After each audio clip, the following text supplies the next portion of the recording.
Good, I don't know, it's good morning for me, good afternoon for you, Thomas. Thanks for agreeing to this call. This is my first live or recorded Zoom podcast. So you're the guinea pig. Thanks for agreeing to that. Pleasure. Great to see you again, Lee. Awesome. So since we last spoke, it feels like years ago. I think so much has happened in the world, and we're living through something that no one thought would happen. Well, many people actually did think it would happen, but I didn't see it coming. It's just been crazy for a lot of people. Where are you now? You're in China, right? I am. I'm in Shanghai, okay. In our apartment, which is in the sort of French concession district. So it actually looks like parts of Paris with sort of wide avenues and lots of trees, which is unique in Shanghai, and definitely, I think, more unique in China. I was at the Design in Darba a few weeks ago here in Cape Town, and there was a couple, an architectural couple who run an architectural firm, and they'd done quite a bit of work in Shanghai, and I know they've done work in that district actually, because I saw some pictures of some of the work they did. It looks beautiful. Yeah, it really is a lovely part of the city. So we're here today. I brought you on again to talk about coronavirus. It's something everyone's talking about. A lot of people are freaked out, and I thought because of your unique perspectives that you could offer some value and maybe try and find the silver lining behind all this, so people can find some grounding and I don't know, a bit of peace through all the craziness. Sure, happy to help. And obviously my only disclaimer is, having definitely worked in healthcare for quite a long time, I'm not a clinician, and so I have to defer to things that I do not know about. But I think there's a lot of information floating around, and I don't think it's very helpful for people to kind of read things that they may scare them. And I think a lot of people are scared at the moment. Yeah. So when the virus broke out in China, were you there? We were. So technically, and this came from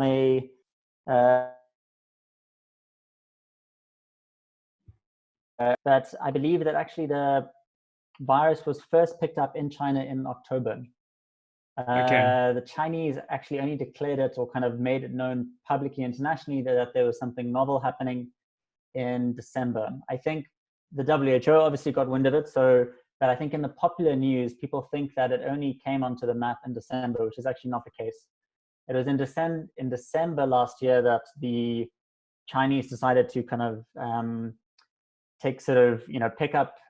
start paying attention to what was happening in Wuhan. And it was only in January that they started shutting things down. I mean, shutting down the city, and that obviously hit major news because Wuhan has a population the same size as New York. Wow. So you take the timeline, so from the first kind of novel case in mid-October, that's sort of just over 3 months before they shut down the city, which is not a dissimilar timeline to what's happened in other parts of the world. We flew out of China on the 16th of January, and that was just before Chinese New Year. So Chinese New Year, it's obviously a week-long holiday, and I think currently is actually the largest human migration of travelers across the world. So about 900 million people travel largely internally within China within that week. So wow. It was a little bit of a perfect storm. I think that's why obviously the Chinese authorities try to come in very aggressively before that hit. But I think by that time, you already had people, and I believe the estimate was that 5 million people had left Wuhan during the preceding 3 months. So those were people who had gone there for business and left, and maybe they got the virus, maybe they didn't. But obviously during the kind of that sort of mass migration, all of a sudden, who knows where those 5 million people were, but they probably were mingling with the 900 million that were traveling around the country. So yeah, we left just before that, and before things obviously got hectic in Shanghai. They hadn't made any sort of announcements. Everyone was nobody was wearing face masks. It was a problem that was happening elsewhere. And then we flew to South Africa. And it was while we were in South Africa, obviously, that China started really going into a sort of lockdown stage. And so we delayed our plans. And so only flew back to China towards the sort of mid-February. And obviously now the rest of the world is sort of like exploding in its own epidemic. And obviously South Africa in particular now more recently. So what is your feeling? One of the things I'm finding is that there's so many conspiracy theories flying around, and there's so much information flying around that's hard. I'm finding it hard to know what's real and what's not real, what's true and what's not true. And I'm sure many people are facing the same thing. Did the Chinese government, do you feel like they reacted quickly enough? And what was the government saying at the time before you left? What was their kind of messaging like to the people? It's difficult to say. Obviously, as a non-native speaker, I can't speak Mandarin, so not being able to access the local news, it was only really stuff that was coming through some of the international news houses that are present here in China, so Reuters and the BBC, and it was all around a novel condition that they had discovered. So it was more the reaction from clinicians being like, hey, we're seeing something that we haven't seen before. And now it's hitting the news. I think the Chinese, but now speaking almost like with sort of a political hat on, they obviously at a large level are asserting their dominance globally. I think they will overtake the American economy within the next decade, I think it's forecast. And they see themselves as kind of, if not the new global superpower. So obviously this was very much sort of mud on their face that they didn't want kind of the world to know about it. And if they could have dealt with it quietly, I think they would have. So I think they're probably those early efforts from kind of, October through to December were probably entirely their internal attempts to solve the problem, right? And I have no doubt that they threw a tremendous amount of resources at that problem. And it was only obviously it became evident that they couldn't keep it under control, that there were too many people who had left Wuhan, that had left China, that they sort of needed to, come clean internationally and say, yep, actually this is something that's happening. Obviously we're doing our best and we're building hospitals and we've locked down this enormous city of 11 million people, all of which are tremendous measures. And those measures are still taking place. Even now in China, I think today they've now shut down the border to foreign infections.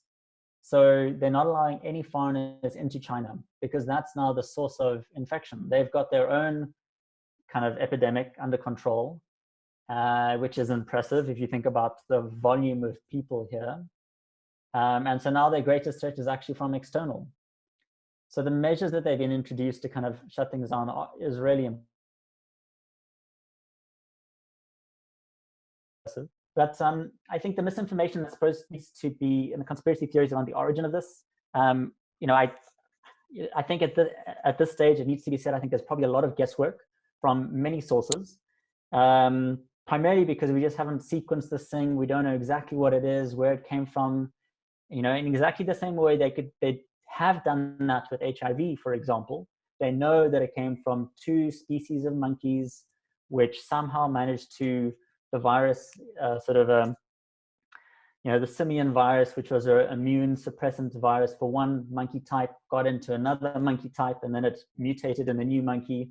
And then it was, a human was exposed to it, probably through bushmeat hunting in sort of the Cameroon, kind of West Africa. So you had this sort of transfer of a virus from one animal species to another animal species, eventually to human. And I think, I wouldn't be surprised if something very similar took place here as well. Coronavirus is typically found in bats. And obviously there's been reports around a pangolin kind of being exposed to that virus and then pangolin being consumed. as part of traditional Chinese medicine procedures in here. So it's not implausible to me that, you know, in the sort of wet market environment, you could have had that sort of species to species transfer, which now it lands up in human. It's something completely new. The body hasn't seen it before. And hence the sort of kind of reaction. Mm. I don't know if that helps. Yeah, that does help. So what I'm also, as you said, impressed by, but also slightly skeptical of it, just looking at other countries and how, and the numbers there. I mean, this is, a lot of people are playing a numbers game here and watching infection rates and death rates and these things. And that's something I want to touch on just now. But the size of the population in China versus, say, Italy, and Italy are in complete shutdown. How have China stemmed those numbers? I mean, I'm seeing things on places like Reddit where they're saying, no, China's actually lying. There are still deaths. There are still infections. Wuhan's still in shutdown. Like, do you think China's being transparent, or maybe you don't know, but it's hard to believe that they've got zero local infections now when their population is so big, and 5 million people, as you said, travel around the country. How? So, I mean, you know, what has been publicized by South Korea is their strategy was to trace, test, and treat.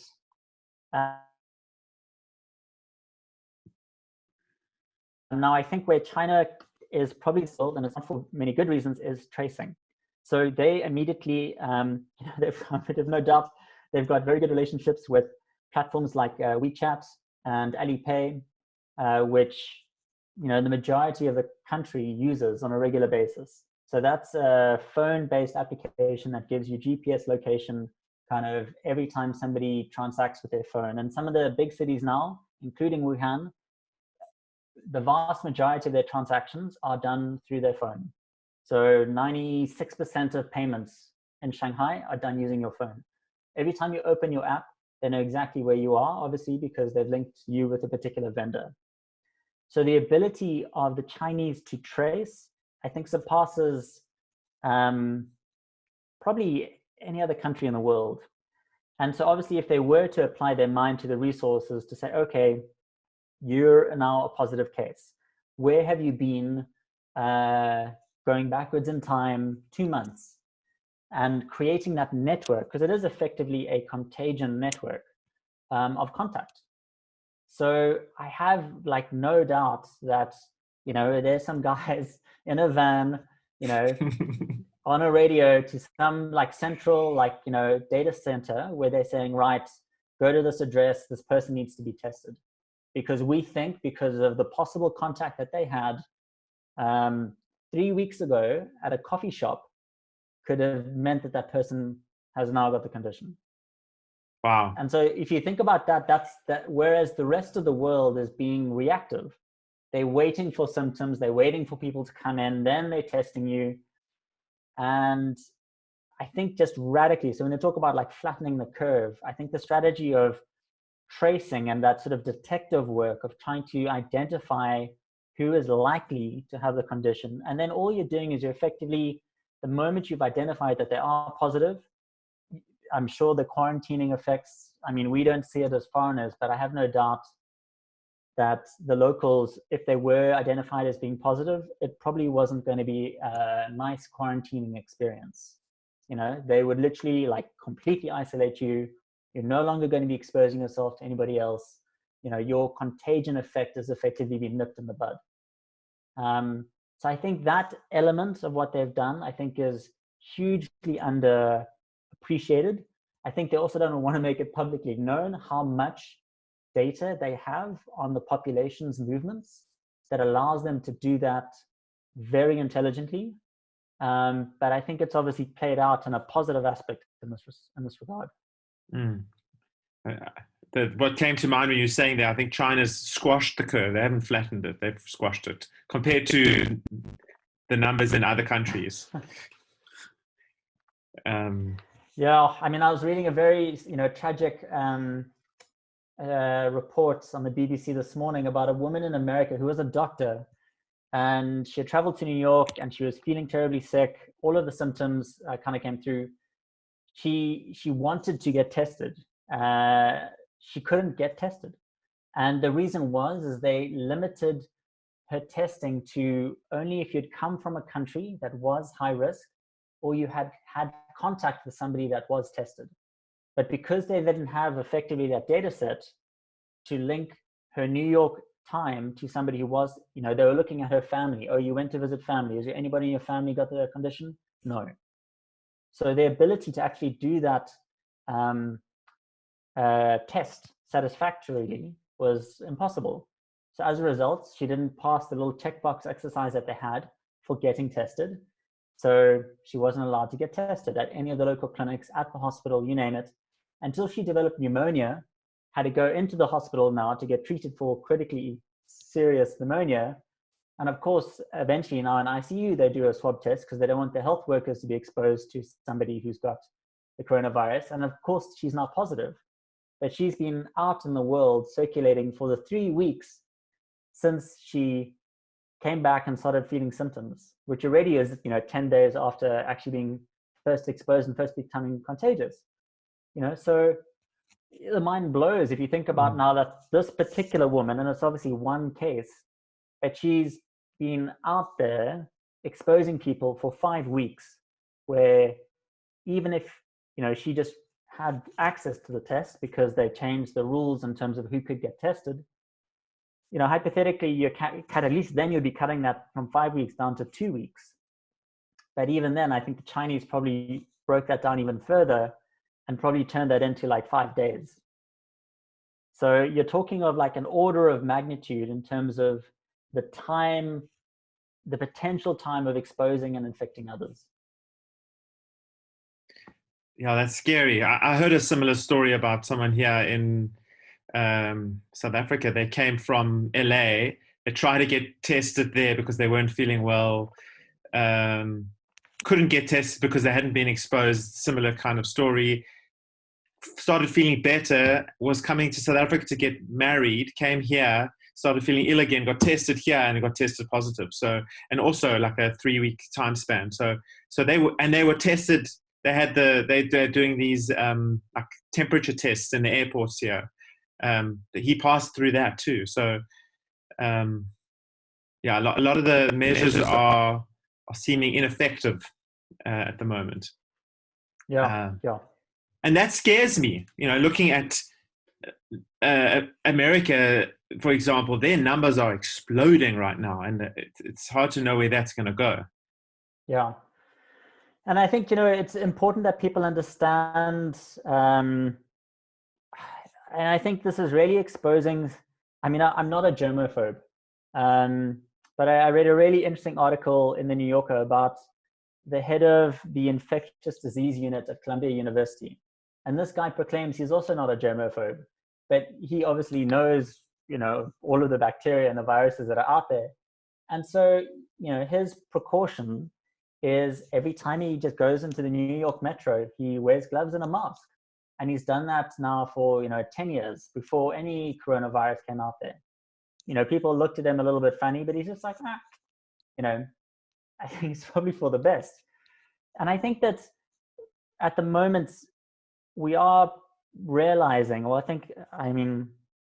unfortunately, I think the world is realizing that, we're still, although we think of ourselves as very impressive species, very impressive entities, we still are animals, and we still are exposed to, viruses and bugs, which will compromise our immune system. Like all of the intellectual power and the technological power that we, proclaim to control, we're still just animals that are susceptible to illness.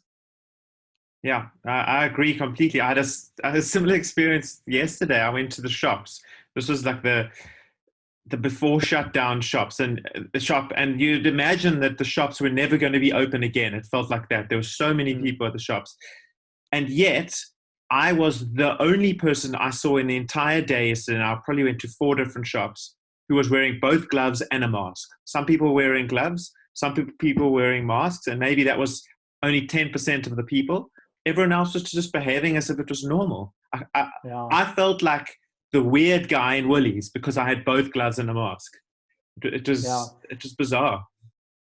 I mean, again, just going back to the Chinese comparison, I think what China had to its advantage is, unfortunately, especially in the big cities, because of the pollution, which China does suffer from, unfortunately, people already have quite sophisticated masks to prevent pollutants, basically getting into your lungs. But as a result, there's no stigma at all about wearing a mask. And in actual fact, if you are in metro and you sneeze and you're not wearing a mask, like there's stigma because people are aware that you might be infecting them. And that's before Corona. So I just think there's this mindset that it's completely normative. So now the fact that everybody has to wear masks, it's no big deal. Everyone already had one because of the pollution. And obviously probably a lot of them are just simple cloth masks, so not ideal. But I think from a stigma perspective, it's just been really interesting to see how different the experience was, compared to like trying to get my mother in South Africa in Cape Town to wear a mask. And she's like, oh no, but everybody else wears them. I was like, this isn't the issue. You don't want to expose yourself, be smart, and until she can get one, she's wearing a buff now, just as something that covers her face. Yeah, I mean, that's what I was. To be honest, I was wearing a buff, but I still felt like the weirdo, and it's exactly that. It was a feeling of, I had to like consciously go, you know what, fuck it, if I'm the weird guy, this is for my own health and my safety of my family, and so that I'm not spreading this disease. Who cares what I look like? I'd rather be the weird guy now, but not the sick guy in 2 weeks' time. Without a doubt. And I think the South African response has been quite I don't know what the word is, but quite almost like a teenager, like rebellious around it. Like, yeah, I'm not gonna get it, or I'm not gonna listen, or I'm not gonna. There's like I guess there's denial in there, but there's also like I'm not gonna listen to what they're saying kind of feeling. Yeah. Which is probably also different to China, because I think what the government says in China, people do. Yes. And I think what's my wife made a very interesting observation is that in China, the government provides an extraordinary amount. So the level of infrastructure, be it your kind of like transportation, you've got a national health service, very similar to England, which provides all of your care. Education is heavily subsidized. So in terms of what the government provides is significant. So they, as part of that social contract, they're willing to, turn a blind eye to some of the censorship and turn a blind eye to some of the sort of kind of data privacy issues that we touched on earlier. But in addition, when the government says, right, guys, we're shutting down the city, this is what's happening, everyone's got to wear a mask, you have to practice social distancing, you can't go outside, people listen, because there isn't an antagonism. After the last 10 years of Jacob Zuma's presidency, there's a little bit of like, who am I listening to? But that said, I've been obviously very encouraged to see President Ramaphosa come out and be very strong in his sort of leadership and saying, right, guys, we do need to do this. And obviously, hopefully trying to bring people on board without being, again, antagonistic. And I think probably the military on the streets is probably, hopefully it's seen as a protective indicator as opposed to an antagonizing indicator, because I don't think that'll go down very well. Mm. Yeah, I must say I've been very impressed with Ramaphosa. I think the way he's stood up and acted early in relative to some of the other presidents around the world and some of the other governments and what they're doing. I think because we were even more fragile than everyone else because of the size of our population who are immune compromised and living in poverty. If this thing gets away here, then we've got a lot more to lose, I think. But I've been really impressed with what he's done and the way he stood up. It's been encouraging for me. I think a lot of people have felt like a sense of pride in South Africa because of that too. I think he's really done a great job pulling it together. From your perspective, from what you're saying, it sounds like China's in some way responded the best to this thing. But then, and I think to some degree they have. I think the early, I think again where there are these challenges, they could have done a better job in the first 3 months being a little bit more public, because I think obviously what still blows my mind is, if you think of the timeline, the WHO only came out in January saying that this is a new kind of pandemic. I think if they had had access to what was happening in Wuhan a lot earlier and realized that, had access to the data, got to be able to understand the sort of the contagion factor that they were dealing with, possibly even get their hands on some of the samples so they can start working on the vaccine, they would have had a 3-month head start. And so I think in terms of where I think it could have be done very differently is actually if the WHO had gone to governments from December and saying, right, this is coming up. I think we should really, in December already, November even, establish checks at the airport. People coming from at-risk areas should be taken aside, should be tested. Whereas that's really only started like end February, March, which I think is way too late. And I think China should take some responsibility for not being more proactive about kind of a global response. And as I mentioned earlier, I think that was because they had a desire to try and kind of nip it in the bud, so as not to sort of lose face because of the sort of animal-to-animal transition and the way they do, the way their wet markets are handled and the levels of hygiene in some of these places, which are quite low. I was in China 18 years ago, and I was in the more rural southwest of China, on the Vietnamese border area. And my sense of what I experienced there, I was there for about a month, so I don't have much experience, but it is that saving face is a lot about what the Chinese are about. And so it doesn't surprise me hearing you say that. One of the things that I've been fascinated about, and I'm observing that within myself, is that people are being reduced to numbers. So everyone's doing this numbers game and watching, oh, this many people died and this many people got infected. But like what I'm missing in the narrative a lot of the time is there's actual stories around the effects of people, like those are actual people and their lives and their families and which is, it's just an interesting observation that I've made. I don't know if you have any thoughts around that. Yeah, I mean, I think it is deeply tragic. The number of deaths, and I think what's really always tragic is unnecessary death. I think whenever you are exposed to unnecessary death, it's not a nice thing.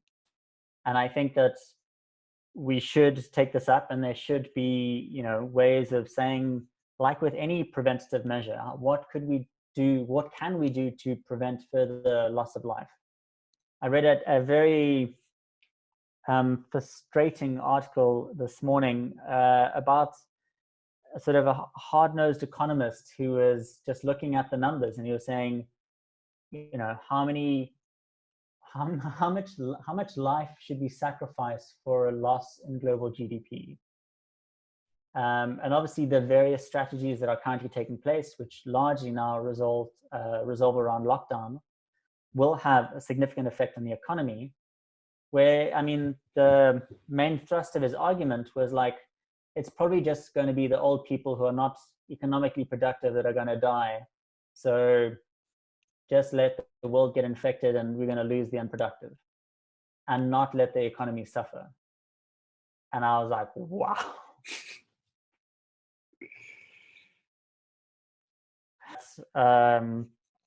If you all you think about is the numbers, and that was this guy, and I wouldn't be surprised if he's probably somewhere on the Asperger's spectrum, so doesn't have a lot of like interpersonal empathy floating around his system.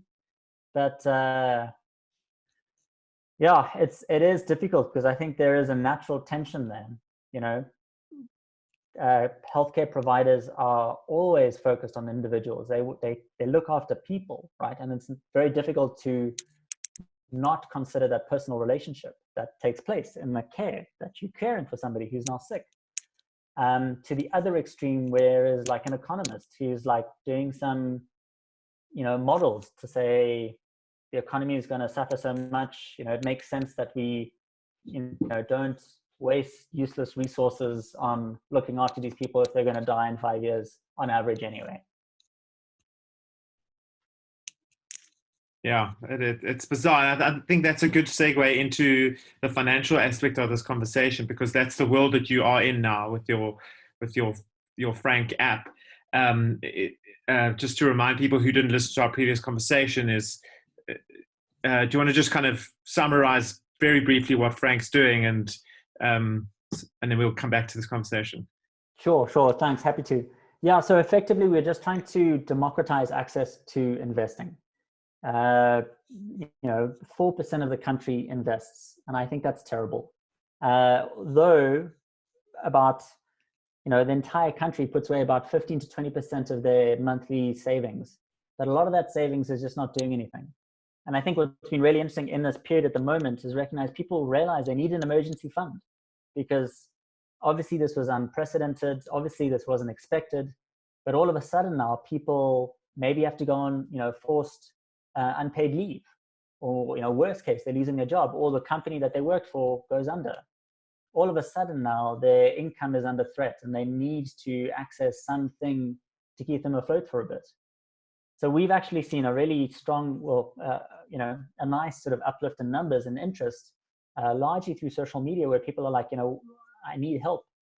And unfortunately, the challenge that we are trying to solve is a lot of the really good investments have limitations and barriers to access.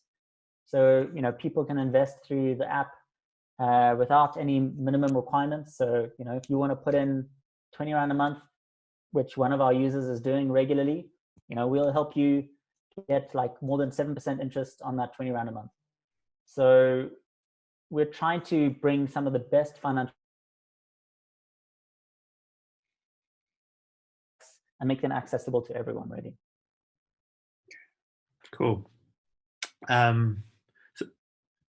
It sounds amazing. One of the thoughts I had was, it's a separate conversation, but so I'm trying to educate my kids on around money and investing, and we've been having quite a few investment conversations lately, and especially around, because of the impact that the virus has taken on the economies of the world, which we'll go more into now. Like, they're wanting to understand more, and my daughter, who's 11, she's asking me, can I invest money, and can I put 20 Rand a month in from my pocket money? And but there isn't really any way that she can invest, I guess, although through you she might be able to, but I'd imagine that there's an age limit, or is there? Is there space for kids within what you're doing? There is, actually, and it's something that we are working very hard on at the moment. So I won't steal the thunder, but we found a way around that. And that really is fundamentally by creating a shared goal between, you as the parent and, kids as a beneficiary. So okay. They would have a way of experiencing the investment, but without the investment actually being in their name. Okay. Yeah. Cool. But it is really interesting, because I think what's really, and obviously our proposition is effectively there's equity, which fundamentally has risk. And obviously, as you mentioned earlier, like the world has seen a huge stock market crash. And some people are saying it's as bad as, the crash of 1928, which was when the US stock market, blew up, and they had a recession which lasted about a decade. So equity on the one hand, and then cash on the other, sort of money market account, which has a very, very different risk profile. It's almost a sort of a guaranteed interest rate that sits at about sort of 7.2 to about sort of 7.5%. And as a result, people should know the difference and understand investment risk, because obviously with the stock market crash, if you had been buying shares in, say, Satrix 40, so which tracks the top 40 companies on the Johannesburg Stock Exchange, and then all of a sudden your investment is now down 30%, people have a very, very, very real reaction to that. Most people panic and most people sell. And obviously, what we try and counsel people is, like with any sort of panic situation, it's very often not the best decision to make emotional decisions. So we rather counsel, instead of realizing those losses, if you can afford to wait, ride it out. Every sort of stock market crash that we've seen, even the massive 1928 crash, in 10 years, the stocks were beating where they were. So it really is just a question of time. So obviously, as part of our process, we try and understand if people have the ability to wait, because that's really kind of, do they have the capacity to take on risk? And, if you're looking after an extended family of like 10 dependents, anything can happen within that 10. There can be a health emergency, there could be a loss of a job, there could be a car crash, you name it. So you may not have the ability to wait for 10 years, right? And so what we try and help people understand is, okay, where you are as an individual, how much risk can you take on, so that when things like, the coronavirus come through, or any sort of financial shock, you have that sort of financial resilience, they call it, to kind of weather the storm. Mm. Do you think globally we're at the bottom of the crash yet, or do you think we're still going down? I think it's been really interesting, and obviously I've been tracking a lot what's happening in the States, and very often, what happens in the US market tends to have a large global sway. My personal view is, I don't think we're there yet. I think the Americans came into this with a lot of hubris. They think that they are very good at everything. With all my love and respect for all of my American friends, that I think that this is going to catch them a little bit blindsided, because it requires more like authoritarian control, and a citizenship that is happy with having their personal freedoms limited. Whereas the American kind of mantra is like, live free or die. And so all of a sudden, you now have people saying, no, you can't go out, go to a baseball game, go have some pizza. So obviously the numbers that are now coming through are shocking, and I think they probably will get more shocking. I think from the market's perspective, obviously they want to see that the government is going to plug the hole, because obviously it's going to be a big hole. And I'm sure you've seen in the news, it's $2.2 trillion that they've now earmarked for trying to fix the problem. But truth be told, I don't know if that's going to be enough. And nobody does, really, because they don't know how deep this route is going to be, and for how many people it's going to impact their job.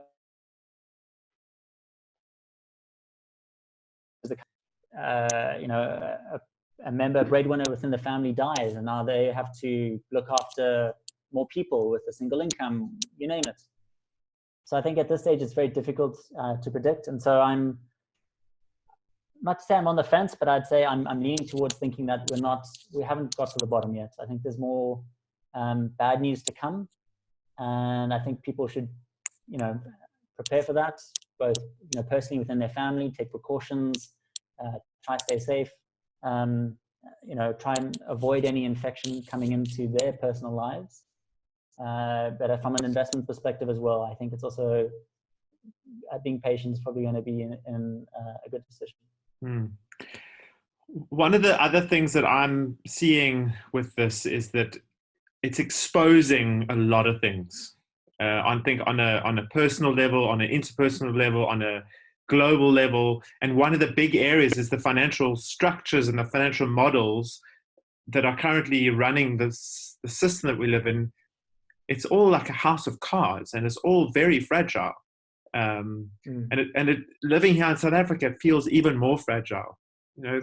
Even just where I live here in Hart Bay, within, I don't know, a couple of kilometers, there's a whole township of estimated 50,000 people, majority of which are not going to be going to work, majority of which probably don't have an income now. What are they going to do for the next 21 days while we're in lockdown? It's a scary thought. And they're unfortunately the ones that feel the brunt of this kind of thing most. But I think there's a margin of that in every society. And even people who do have money, many people don't have that reserve that you were talking about, that what did you call it? Like a savings account, emergency fund. Exactly. I think we've all been living in a way that's not sustainable financially. Yeah. And I think what's interesting about that point is that I think it exists on multiple levels. So I think definitely at the individual and the family level, people don't have that emergency fund. And I think, unfortunately, there's data to kind of support this, is we're living in an unprecedented level of household debt. So people are exposed, are leveraged very heavily. And what that means is that it takes away your options, right? Because although there have been measures that people can kind of default on their rent payments or default on their loans in this period, the banks have been asked to kind of waive their typical reaction, which would be kind of seizing the asset or kicking you out, whatever the case may be. And although that is good, I think it's scary to think the amount of debt, it takes away people's options. And, as assuming that you have money coming in, sure, if you want to spend that on servicing all of that debt, that's fine. But it just makes you that much more sensitive, because if anything happens to that income, like we're seeing now, then you're in problem. Like you've got a very real problem. And in terms of that sort of multi-level, I think what this is exposed for a lot of companies is that they themselves are over-leveraged. They're not sustainable businesses. And even at a governmental level as well, the governments are operating on a sort of extraordinary trade fiscal deficit. And I think the problem there is that, again, all of a sudden, you don't have the revenue coming through either from your exports or from your kind of income, taxes, etc. And then you can't service this massive kind of debt burden that you brought on. So I think for individuals, for companies, and for governments, it's exposed this lack of resilience. And I think that a lot of that has to do with debt, unfortunately, and not sort of preparing for the worst. And what we try and advocate for, what I advocate for all of South Africans, including our users, obviously, is about 3 to 6 months is a good amount of like an emergency fund. 3 to 6 months of your income. That's enough to just make sure that a rainy day, if something happens, you've got something that you can fall back on. And, you can put that money in a place that's going to be getting, more than 7% interest. So it's not as if it's dormant in any stretch of the imagination. It's growing capital, but at least then that you've got something. And that gives you choice, that gives you options. It gives you some sort of breathing space before you have to deal with sort of real ramifications of being evicted, losing your house, your car being seized, you name it. And I think it also helps with stress levels, because I know for myself, because I've pretty much forever been an entrepreneur, when money is a problem, my stress levels just go up so much, and it impacts every area of my life. It's hard to kind of see through that sometimes. And so I'd imagine a lot of people are feeling highly stressed now because of that, because they don't have any cushion. And it's going to be scary, I think, for a lot of people here in South Africa. Yeah. And I wrote recently about, everyone's obviously focused on their physical health at this time, but I wrote a piece on financial health. And obviously there is that feedback loop, which as you rightly pointed out, is stress. And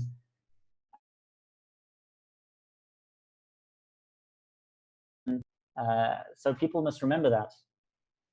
So I think that, obviously now the focus is on your personal health and your physical health. But again, the one thing we can do, particularly with regards to our finances, is be preventative. Actually setting up a little emergency fund, 3 to 6 months of your income. Sure, it'll take you maybe 8 months of putting a little bit away every month, but then at least you've got something. And that's a positive step in terms of preventing huge financial stress. Mm. Well, that was, I guess, leads into one of my other questions is, it feels like on many levels, this is a reset for the world, this time, because we're being forced to sit and for a lot of people, do nothing because they're at home, not at work. So it gives us time to think, to look at our lives, assess what we're doing with our lives. But also on the financial, so on an emotional level, on a physical level, on a financial level, it's like a reset. So do you think that, what do you see us coming out with after this thing? Let's start with the financial perspective. I think it will be a reset with regards to debt. I think, starting from the top, I think governments will, hopefully, the forward-looking ministers of finance will start saying, right, we can't deal with this level of kind of fiscal deficit. I think they will also play a leading role in trying to get some of the companies to be less leveraged. So introducing some regulation just to say, you can only borrow kind of whatever, X multiple or X percentage of your balance sheet, so that you can't get into a sort of financially hyper leveraged state. From an individual, I think it's more tricky. There are countries, and I think, Switzerland's a fantastic example, where they have mandatory savings. So the government contributes a third, your employer contributes a third, and the individual contributes a third. Wow. To their sort of retirement pot. And I think, again, stepping up that sort of conversation, and yes, it's going to put some pressure on business, and yes, it's going to put some pressure on disposable income, but I think there needs to be more discussion around how do you build in some more financial resilience into the system, because I think people are going to recognize that this is exposing that. So yeah, I think that those will be some of the positive steps coming out of it. My anxiety from a sort of a macro perspective is, I hope this doesn't turn into a sort of a blame game, both from, at a country level, at a community level, like trying to point a finger at who got infected, who didn't wear a mask. And actually rather it brings us together as a community to be like, right, we're all humans, we're all in this together. We need to look after ourselves collectively by making smart decisions, by, being conscious of other people if you feel ill, and, hopefully people going forward, if they're feeling like they've got a cold, just to wear a mask. So hopefully a nice simple result would be completely destigmatizing wearing a mask, so that you don't, even with the common cold, feel entitled to infect other people, because that's not what, we should do to one another at a very basic level. So I'd like to see some of those positive outcomes. Touch wood, they come through. Something else I've heard spoken about is that through this, I think we're going to see the worst of humanity and the best of humanity. And I think, the worst being what you're talking about, blaming, or like I was in the shop yesterday and there was this guy speaking about how he wishes all the rich people would die because he's got no money and the rich people's bank accounts are full. And so during this time, he's going to, all the rich people will be fine, but all the poor people won't, which is a complete assumption, I think, because probably many rich people are leveraged, as you said before. So probably just as exposed. But so there's that side of it versus coming together and like a community growth and a community building opportunity. Yeah, so I don't know if there's anything that you've observed around that might be worth sharing. No, I mean, I fully agree with the observation. And I think what's interesting is here in China, just to give you a story, a local story. So obviously now that most of the infections are coming from foreigners, I've got a small group of friends. We meet up every Tuesday at a local tacos place, have some, cheap tacos and beer. And one of my friends is a Chinese American, speaks Mandarin fluently. Anyway, he was in the restroom, and a local Shanghainese guy came up to him and said, do you feel safe being with all of those foreigners? Are you sure? Are you not worried you're going to get corona? So again, it's just like created this sort of stigma now that foreigners are the carriers of the contagion. And again, that sort of, points a finger to be like, okay, well, who's bringing the risk right now? So yeah, I hope that doesn't happen. I really don't. Obviously, the positive here is that there's zero stigma anymore about wearing a mask. If anything, there's stigma about exposing other people. But I can only hope, really. And I think the real frustration is, I think it's difficult to predict. I think we all react differently when we're under stress. And I think that's going to manifest in very different ways. Yeah. So it's going to be, I don't know, in a terrible way. It's like watching like a thriller, right? Because you don't know, it's on a knife edge. You don't know how it's going to evolve, right? And obviously you hope that you're not an active participant, but the chances are that in some way we will all be active participants. It totally feels like we're in some thriller movie plot. Yeah, it's like those. Yeah, I mean, there are countless movies around this topic. It feels surreal at times. One of my other questions is: do you think?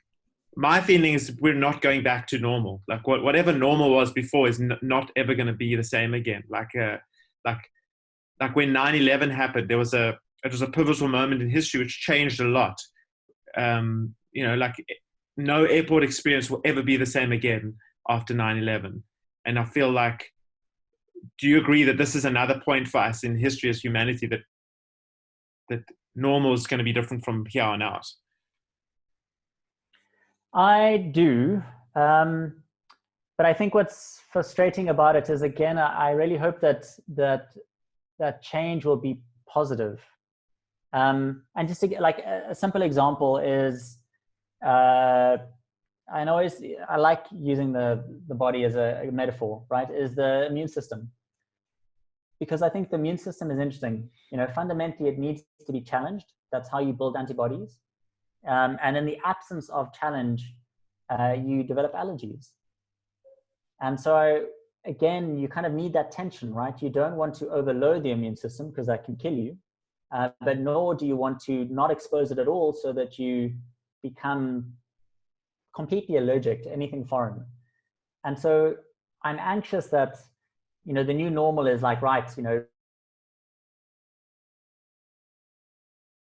because obviously there's a lot of racism and the assumption that just being from a particular area, all of a sudden now you are a carrier of risk.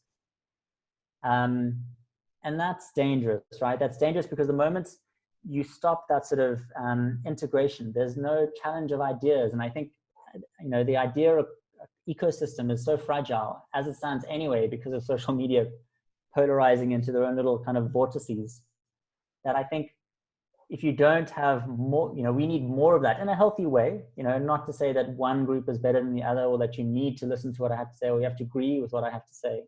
But I think having that debate and having that interaction becomes more and more important with the more and more people that we try to sustain on this planet. The other extreme, which I don't think ends in a positive outcome, is more isolation. It's whether Trump builds his wall and locks down and says, right, no travelers from Wuhan into America for the next 10 years. What happens if there's the next Nobel scientist who just happens to freebie from the area? You're not going to have any pollination of ideas, any development coming through that interaction. Mm. So I find that, I find that dangerous.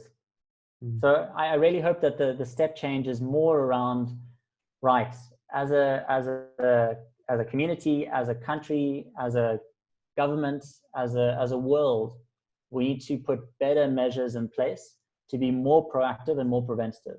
That for me would be a really positive step change. Mm. That the reporting systems from government to the WHO become tight, that the WHO has authority to introduce checks on travel, hypothetically, right? That says, right, if we think that something is happening, every country or every airport in the world now every international airport in the world has to introduce A, B, and C. Obviously you do that with consensus and with the agreement with everybody, but that governments could recognize that would be a really good thing. So I would like to see that the step changes around preventative measures as opposed to kind of reactive separation, which I don't think is going to end well. Mm. So I've got two questions coming out of what you said. One thing I don't understand with this flattening of the curve thing is how does it, so we're in lockdown now for 3 weeks here in South Africa. My feeling is it's going to be longer than three weeks, and I think a lot of people's is, but how do we just get released back into the world and it ends? How does this end? Where does it go? I don't know if you have a perspective on that. So I think, the two options. One is less likely than the other. The one option is that you entirely control the condition. So people that are treated are isolated, quarantined, and you basically limit a secondary wave of infection. So it's sort of that flattening the curve and reducing that. You have that opportunity of effectively isolating it and giving, I suppose, enough time for a vaccine to be introduced so that you can kind of nip it in the bud completely. So you don't have to go through the complete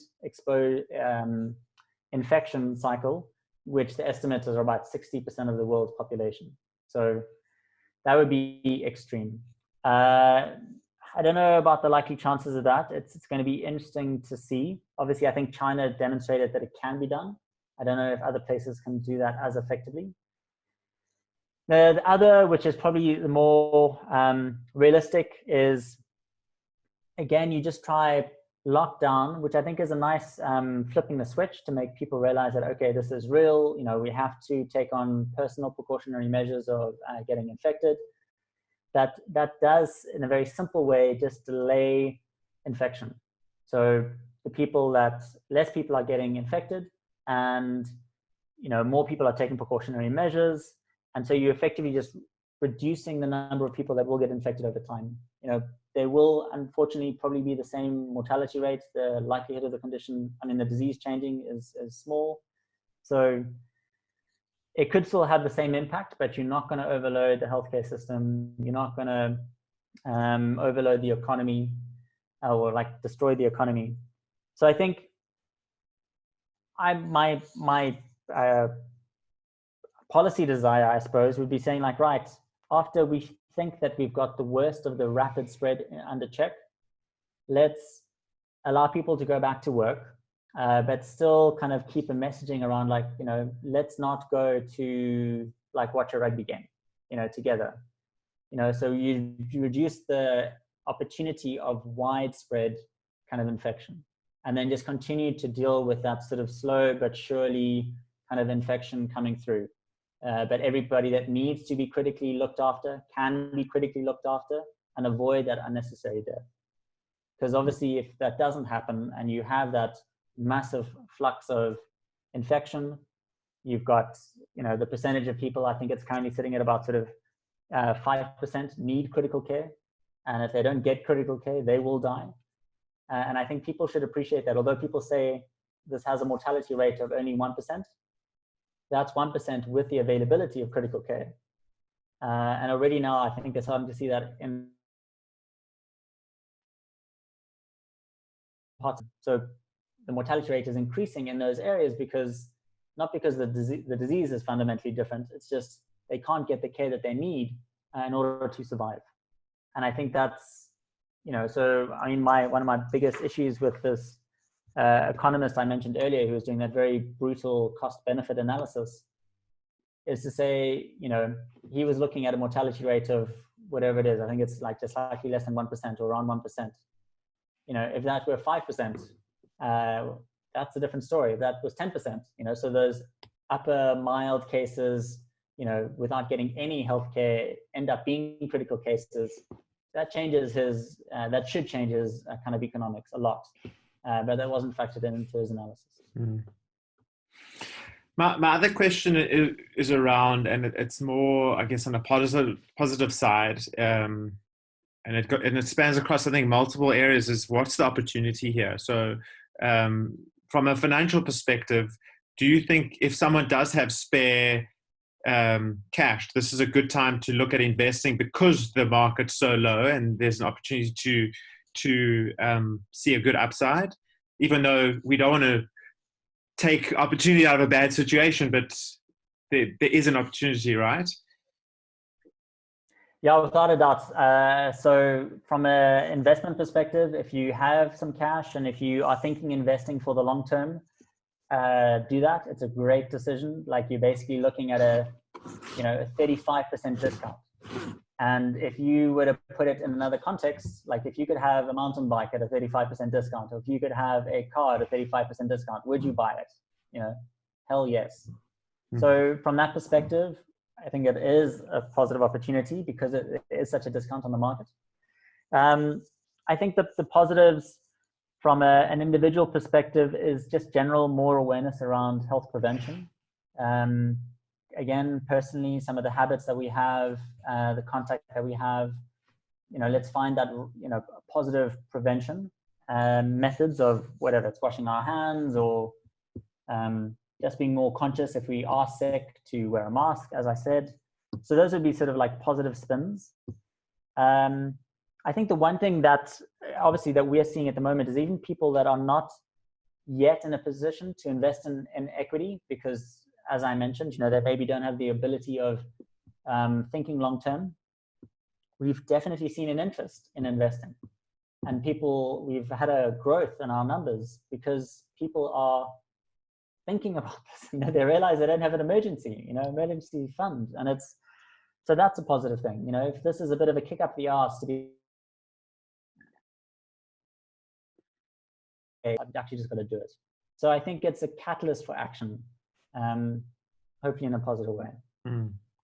Well, the other side, I think, is because there are many people, I think, in the world who live lives that they don't necessarily enjoy living, in terms of working at jobs that they don't want to be doing, or living this super fast-paced life, which is stressful and highly demanding. And this break, I think, this is one of the narratives that I'm seeing, is that this break is an opportunity to relook all of that and just get a different perspective on one. And it's a very privileged perspective, I think. Many underprivileged people don't have that, but for the privileged, it's an opportunity to go to reassess every aspect and go, is this working for me? Is that not working for me? And what changes can I make? So it's almost a holiday in a way, forced holiday. Yeah, a forced retreat. Yeah. I agree. Is there any other advice that you would give people at this time to help them get through the next, if we look at South Africa specifically, over the next 3 weeks, maybe longer, during the lockdown? Yeah, I think the one thing, and it's only, it's advice I've been giving myself. I love my family to bits, but we are not, especially when there's distance between us, we're not the greatest communicators. And this is a time, especially with isolation, that we pick up our game. It's so easy now with the technology communication platforms that are out there to connect to the people that you care about. And I've seen, so there's like an explosion of WhatsApp groups, whether it's like, banter with your friends, to like setting up regular Skype calls, or, regular calls with your parents, and checking in and just chatting, right? Because you don't have the time to do so. But I think trying to bring families closer through that contact, would be my one recommendation. And it's advice I'm really giving to myself. So, every morning I have a call with my mom and talk about what's happening in her knitting. But that's great. It's, it feels good, right? Because if it wasn't for this, that's not part of our normal kind of mode of being. I think that's one of the things I was talking. Like it's exposing good things too. So there's this humanity within all of us, which I think we've forgotten about in a way, and within this busy, crazy world that we live in, and we've been forced to kind of come back to that and get more in touch with our essence in a way. Yeah. And I think the one thing which would be the other piece of advice, and again, I'm trying to, give this medicine to myself, is really expose how much you consume in terms of news and media. Because I think that it does have an element of that thriller story, and I think you can binge on it. And I don't think it's going to lead you to a very kind of peaceful space. It's not going to give you the space to, reflect upon, as you said, if it's something where you are in your life and things like that. So I think I'm just trying to say, like, right, I wake up in the morning, I give myself sort of half an hour, like over my first coffee. That's what I consume for the day. And then the rest of the time that I have in the day, is I'm reading a book. I'm, skipping my source of internal indoor exercise. I'm watching a movie, and maybe it's my old favorite movies, which I've got on record. It doesn't necessarily need to be kind of the latest kind of like Netflix series, but, that just works for me. But it's like definitely consciously consume and, stay abreast, because it's important also to know, like, are you at additional risk now if there's been more cases in your neighborhood? I think that's, good information to know about. But tap out at some point in time, and then focus on yourself, focus on your family, etc. I think that's great advice. I've seen it within myself. There's almost this like obsession to follow the numbers and find out what's going on and see what's happening. And I'm also starting to feel like, actually, I can't keep doing that. It's not healthy for me. I think that's excellent advice. I really appreciate this time, Thomas. I think you've added a lot of value, and hopefully people can take a lot away. And maybe we'll do this again to see how long we're in lockdown, and maybe in a month's time, if we're still here, we can do another check-in and see what's happening. In the meantime, good luck over there, and good luck with your project, and we'll connect soon. Thanks, Lee. Appreciate it. Yeah, thanks for the opportunity. It's always good to chat, and I always enjoy our conversations because they always end up being very free-flowing, which is important and also very lovely. So thank you. Awesome. Thank you. Chat soon. Cool. Ciao. Stay well. Bye.